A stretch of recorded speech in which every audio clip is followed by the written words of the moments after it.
I am nothing. പ്രതീക്ഷകളും സ്വപ്നങ്ങളും ആഗ്രഹങ്ങളുമായി പറന്നുയർന്ന ജീവിതങ്ങൾ ഒരൊറ്റ നിമിഷം കൊണ്ട് എല്ലാം മാറി മറയുന്നു.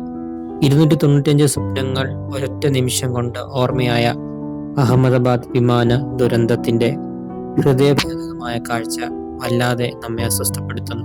4 ദിവസത്തെ അവധിക്ക് വന്ന രഞ്ജിതയോ കുടുംബമോ ഇങ്ങനൊരു രംഗം സ്വപ്നം പോലും കരുതിയിരുന്നില്ല. നാം എന്ത് നേടിയാലും കൂട്ടിവച്ചാലും മനുഷ്യജീവിതം ഇത്രമേ ഉള്ളൂ എന്ന തിരിച്ചറിവ് നമ്മെ ഭരിക്കട്ടെ. കേൾപ്പീൻ, നാളത്തേത് നിങ്ങൾ അറിയുന്നില്ലല്ലോ.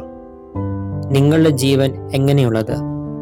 അല്പനേരത്തേക്ക് കാണുന്നതും പിന്നെ മറഞ്ഞു പോകുന്നതുമായ ആവിയല്ലോ എന്ന് യാക്കോബ് എഴുതിയ ലേഖനം 4-ാം അധ്യായത്തിന്റെ 14-ാം വാക്യം നമ്മെ ഓർമ്മപ്പെടുത്തുന്നു.